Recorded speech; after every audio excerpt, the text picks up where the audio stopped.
Hello everyone. YS Jaganmohan Reddy గారు నిన్న నాంపల్లి కోర్టుకి హాజరవటం జరిగింది. అదే టైంలో ఆయన సోదరి కూడా రావటం జరిగింది. సో అక్కడ సిచ్యువేషన్ ఎలా ఉందో ఒకసారి తెలుసుకుందాం. ప్రస్తుతం మనతోటి పొలిటికల్ అనలిస్ట్ శేషరావు గారు ఉన్నారు. వెల్కమ్ చెప్దాం. Hello sir. హలో.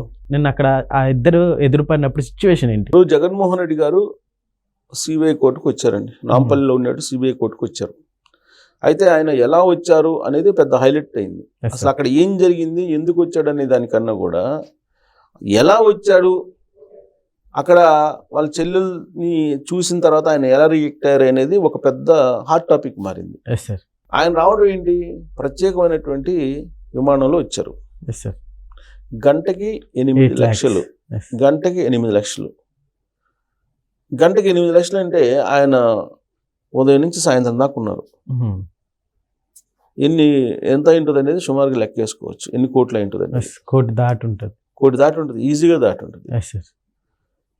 8 లక్షలు గంటకని అంటే లెక్కేసుకోండి. 10 గంటలు వేసుకున్నా 80 లక్షలు అవుతుంది కదా. దాదాపు 12 గంటలు ఉండి ఉంటుంది. కోటి దాదాపుగా 1290 దాదాపు ₹1,00,00,000 కోటి దాటి ఉంటుంది. సో అంత ఖర్చు పెట్టి ప్రత్యేక విమానంలో వచ్చి ఇక్కడ పెద్ద ర్యాలీ తీశారు. బేగంపేట ఎయిర్పోర్ట్ నుంచి, అక్కడి నుంచి వీళ్ళు పెద్ద ర్యాలీ తీశారు. జగన్మోహన్ రెడ్డి వస్తున్నటువంటి సందర్భంగా ఒక పెద్ద ర్యాలీ పెట్టుకున్నారు.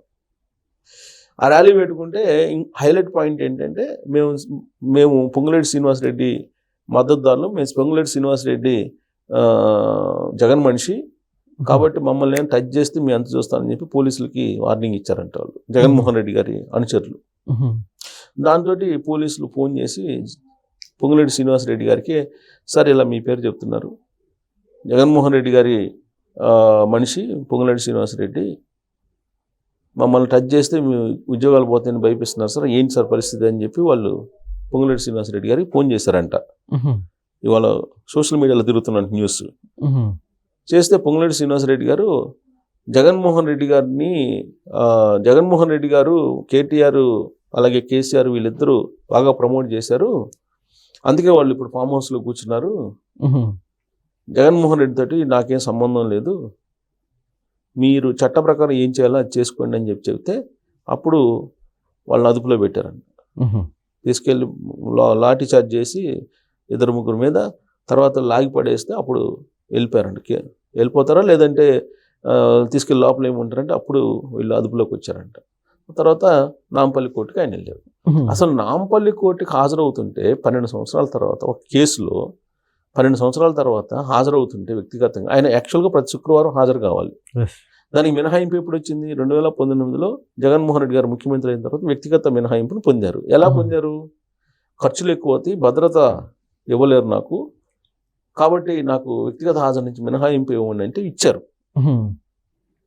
ఇచ్చిన తర్వాత వ్యక్తిగత మినహాయింపు ఇచ్చిన తర్వాత ఆయన ముఖ్యమంత్రి పదవి కోల్పోయింది. ఇప్పుడు ముఖ్యమంత్రి పదవి కోల్పోయి కూడా 14-15 నెలలు అవుతుంది. ఇవాళ వరకు కూడా సిబిఐ వాళ్ళు ఆయన వ్యక్తిగత హాజరు నుంచి మినహాయింపు గతంలో ఇచ్చారు, ఇప్పుడు ఇవ్వాల్సిన అవసరం లేదని చెప్పేసి పిటిషన్ వేయలే. ఇప్పుడు పిటిషన్ ఏం వేశారు? ఈ మధ్యకాలంలో ఆయన ప్రత్యేకమైనటువంటి అనుమతితోటి లండన్ వెళ్ళారు.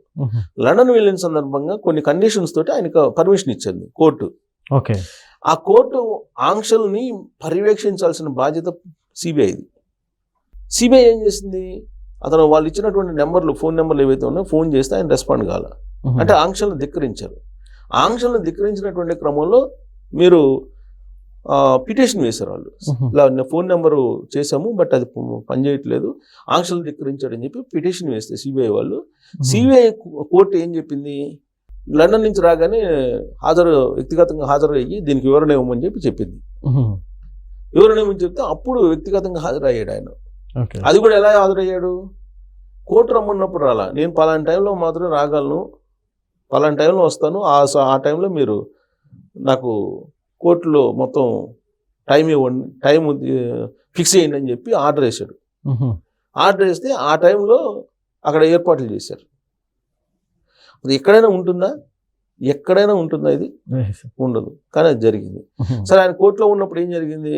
కోర్టులో ఉన్నప్పుడు అదే కోర్టుకి వివేకానంద రెడ్డి గారి కుమార్తె డాక్టర్ సునీతారెడ్డి గారు ఆడ ఉన్నారు. ఎందుకు? పిటిషన్ వేశారు. పిటిషన్ ఏం వేశారు? దర్యాప్తు జరిపించాలి, లోతైనటువంటి దర్యాప్తు జరిపించాలి, వివేకానంద రెడ్డి గారి మర్డర్ కేసు మీద అసలు దోషులు ఎవరో తేల్చాలని చెప్పేసి సిబిఐ కోర్టుకి హాజరైంది. ఎందుకంటే సిబిఐలో విచారిస్తుంది, ఆ కేసును కూడా సిబిఐ విచారిస్తుంది. సో సిబిఐ కోర్టులో పిటిషన్ వేసి ఆ పిటిషన్ విచారణ సందర్భంగా ఆవిడ వెళ్ళారు. ఆవిడ వెళ్తే ఈయన కూడా ఉన్నారు. ఎదురుపడినప్పుడు జనరల్గా అన్నా చెల్లెలు ఎదురుపడినప్పుడు పలకరించుకుంటారు కదా, ముఖవాడు దిప్పుకొని వెళ్ళాడంట జగన్మోహన్ రెడ్డి గారు. అది పెద్ద న్యూస్ ఇప్పుడు సోషల్ మీడియాలో. సొంత చెల్లెల్నే పలకరించడం, ఇంకా ఈవిడ బాబాయ్ కూతురు కాబట్టి ఆవిడనేం పలకరిస్తారు అనేటువంటిది ఒకటి. సో కాబట్టి ఈ జగన్మోహన్ రెడ్డి గారు తల్లిని వదిలేసుకున్నారు, పక్కన పెట్టేశారు, చెల్లెల్ని పక్కన పెట్టేశారు. 12 సంవత్సరాల తర్వాత కోర్టుకు హాజరయ్యారు అనేటువంటిది బాగా స్ప్రెడ్ అవుతుంది ఇప్పుడు సోషల్ మీడియాలో కానీ మెయిన్ మీడియాలో కానీ. అసలు ఆయన హాజరైంది అసలు కేసుల్లో కాదు.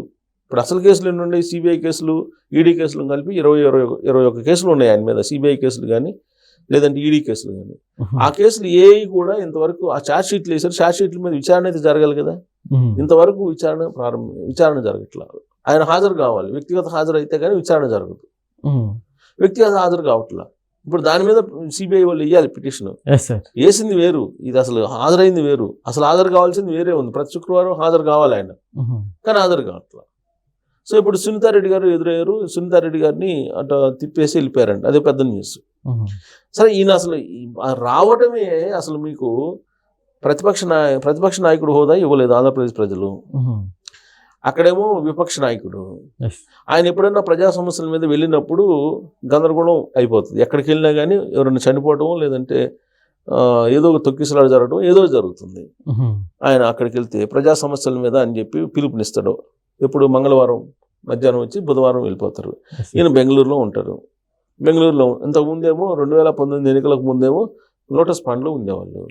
లోటస్ పాండ్ నుంచి మొత్తం నడిపారు ఆయన. 2014 నుంచి రాష్ట్రం విడిపోయిన తర్వాత 2019 అధికారం వచ్చేంత వరకు కూడా ఆయన 10 సంవత్సరాల పాటు దాదాపుగా హైదరాబాద్లోనే లోటస్ పాండ్లోనే రాజకీయం నడిపారు. ఇప్పుడు మళ్ళీ ఓడిపోయారు. 2024 ఓడిపోగానే అక్కడ ఖాళీ చేసేసి బెంగళూరుకి వెళ్ళిపోయాడు. ఎందుకు? ఇక్కడ రేవంత్ రెడ్డి గారు ముఖ్యమంత్రి ఉన్నారు, అందుకని చెప్పి ఆయన బెంగళూరు మారిపోయారు. సో బెంగళూరు మారిపోయి బెంగళూరు నుంచి ఇప్పుడు ఆయన ఏం చేస్తున్నారో తెలియదు.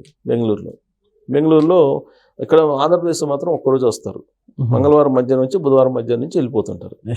ఇప్పుడు కోర్టుకు వస్తే ఆయన కోర్టుకు అంత హంగామా చేయాల్సిన అవసరం ఏంది? విమానం ప్రత్యేక విమానం తీసుకొని అదేమంటే ఆయన ఏమంటాడు? ఆయన అనేది ఏంది? నేను పేదల పక్షపాతిని, నేను పేదోళ్ళ కోసం నేను రాజకీయ పార్టీ పెట్టాను అంటాడు. 2024 ఎన్నికలు ఏం చెప్పారు? క్లాస్ వార్ అన్నాడు. ఇది పెద్దోళ్ళకి అంటే డబ్బు ఉన్న వాళ్ళకి పేదలకి, డబ్బు లేని వాళ్ళకి మధ్య జరుగుతున్నటువంటి పోటీ, ఇది క్లాస్ వార్ అని చెప్పాడు.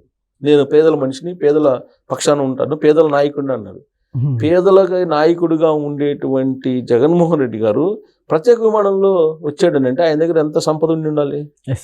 గంటకి 8 లక్షలు అంటే మాటల ఒక మామూలు ఉద్యోగి సంవత్సరం పాటు పనిచేస్తే కానీ 8 లక్షలు రావు జీతం. ఏది? ఒక మిడిల్ రేంజ్ ఉన్నటువంటి ఎంప్లాయీ. సరే, నీకు మిడిల్ రేంజ్ కన్నా తక్కువ ఉండే ఎంప్లాయీ 2 సంవత్సరాలు పనిచేస్తే తప్ప రాదు 8 లక్షలు. ఆయన మొత్తం ఒక రోజులో పెట్టినటువంటి ఖర్చు ఒక ఎంప్లాయీ జీవితాంతం పనిచేస్తే కానీ అంత అమౌంట్ రాదు. ఒక జీవితాంతం సంపాదిస్తే కానీ అంత అమౌంట్ రాదు. అలాంటిది జగన్మోహన్ రెడ్డి గారు 8 లక్షల రూపాయలు గంటకి పెట్టి ప్రత్యేక విమానాన్ని తీసుకొని వచ్చారని అంటే ఎంత సంపద ఉండి ఉండాలి? ఇది కదా గమనించాలి కోర్టులు. ఇప్పుడు దాంట్లో అసలు అంత అడవుడు ఎందుకు చేశారని అంటే ఇంకొక కోణం కూడా వస్తుంది. ఇప్పుడు నేను కోర్టుకు రావాలంటే మళ్ళీ మీరు పిలిచారనుకో, మళ్ళీ కోర్టుకు రావాలంటే నాకు ఇదిగో ఇంత ఖర్చు అవుతుంది, ఇంత భద్రత పెట్టాలని చెప్పేసి ఒక లెక్కేసి మాకు మళ్ళీ వ్యక్తిగత మినహాయింపు ఇవ్వండి, మాకు ఇంత ఖర్చు అవుతుంది కాబట్టి మేము రావడానికి అని చెప్పి పిటిషన్ వేయడానికి అనుకూలంగా ఉండేలాగా ఈ హంగామా చేశారని చెప్పేసి అంటున్నారు. ఆ వర్షన్ కూడా ఉంది. సో ఏదైనా సరే లీగల్గా ఉండేటువంటి లొసుగులు ఏదైతే ఉన్నాయో ఆ లొసుగుల్ని అలాగే ఢిల్లీ పెద్దల యొక్క ఆశీస్సులతోటి కాలం గడుపుతూ ఉన్నారు. సరే, ఎన్ని రోజులు ఇలా గడుస్తుందా ఏంటా అనేది ఆ కోర్టులకి, ఆ న్యాయమూర్తులకి, ఆ న్యాయవాదులకి వాళ్ళకి వదిలిపెట్టారు. Okay sir, thank you.